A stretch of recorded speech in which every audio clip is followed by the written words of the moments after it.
Once upon a time, in a quiet coastal town in the Philippines, where the sea meets the land and the mornings smell like salt and wood smoke, there lived an old man named Mang Isco. If you passed him on the street, you probably wouldn't notice him. He was thin. His slippers were worn. His shirt was often faded by years of sun and washing. He fixed broken chairs, patched fishing nets, and carried small loads for people in the market just to earn a few pesos a day. Most people knew him simply as that poor old man near the pier, but behind that quiet face was a story that would one day shock the world. Before we continue, if you love true stories that restore your faith in humanity, don't forget to subscribe, like this video, and turn on the notification bell so you never miss stories like this. It really helps the channel grow and lets us keep bringing you these powerful real-life stories. Now let me take you back. Mang Isco had not always been alone. Many years earlier, he had a wife and a small son.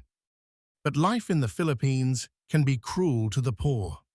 A strong typhoon came one year, the kind that people still talk about decades later. The sea swallowed boats, roofs flew like paper, and in one terrible night, Mang Isco lost everything that mattered. His wife and child were gone. After that, something in him broke, but something else was also born. He stayed. He kept living. Not because life was easy, not because he was hopeful, but because he believed that if he could still help someone, then maybe his life still had meaning. Years passed. One rainy afternoon, as he was walking near the old bus terminal, he heard crying.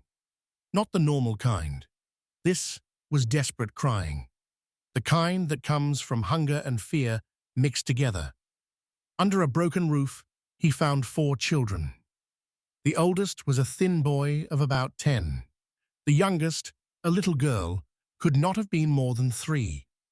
Their clothes were dirty, their eyes were tired, and their story was simple and terrible. Their parents had died in an accident, and relatives had refused to take them in. They had nowhere to go, no food, no future. Mang Isco looked at them for a long time. He had no money. He barely survived on his own. He lived in a tiny wooden shack with a leaking roof. And yet, he heard his wife's voice in his heart. He remembered his son's face. He said only 4 words. "Come, stay with me." That decision changed everything. At first, life was unbelievably hard. 4 extra mouths to feed meant many nights when Mang Isco pretended he wasn't hungry so the children could eat. He woke up before sunrise to look for work. Some days he fixed chairs. Some days he carried sacks in the market. Some days he caught small fish and sold half just to buy rice. The children slept on the floor. When it rained, they put pots under the leaks. When someone got sick, he borrowed money. When school started, he walked to the principal's office and begged. "I will pay slowly," he said, "but please let them study." People laughed at him. Some said, "Why did you take them? You're already poor." Others said, "You're not even their real father." But Mang Isco didn't care. Every night he told them stories. He taught them to say, "Thank you," and "please." He taught them to share. He taught them that even if life is unfair, you must still choose to be kind. Years passed. The oldest boy, Daniel, became protective and serious. He worked part-time after school. The second, Maria, was quiet and loved books. The third, June, was clever with numbers.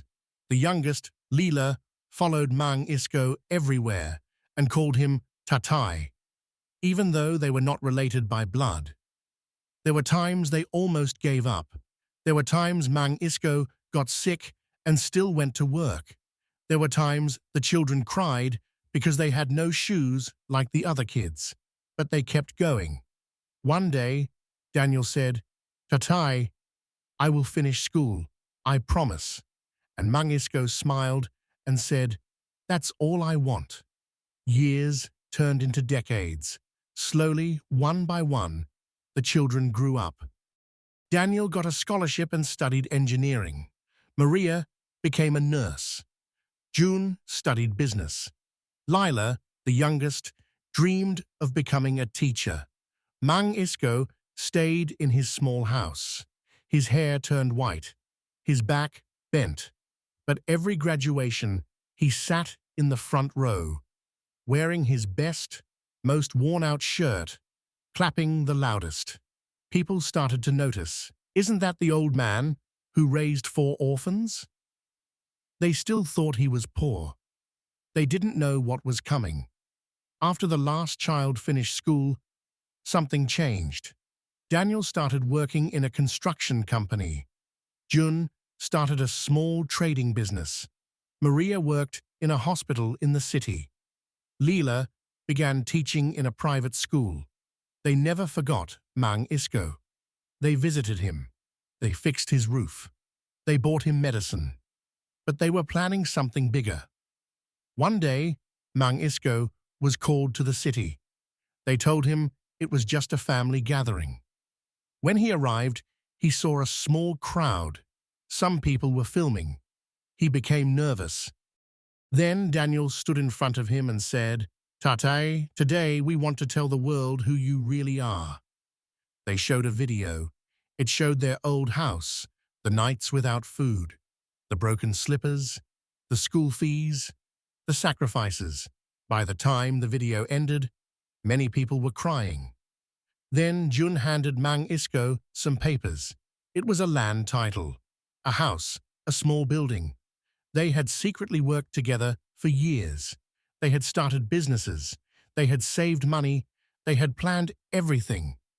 "Everything we are," Maria said, crying, "is because of you." Then Lila said something that broke everyone's heart. "You didn't save us. You gave us a future."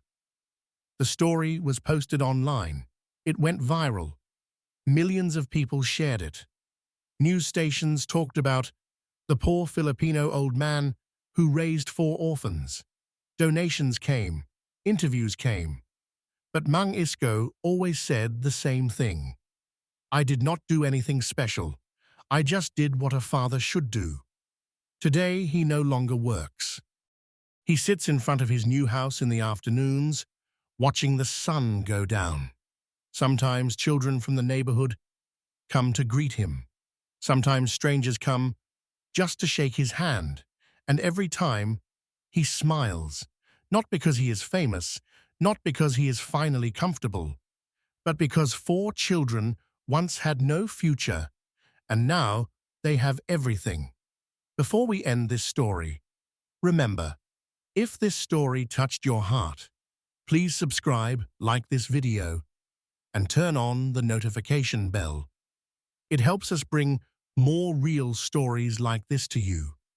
And it tells YouTube that stories about kindness still matter, because in a world full of noise, sometimes the greatest heroes are the ones who have nothing, but still give everything.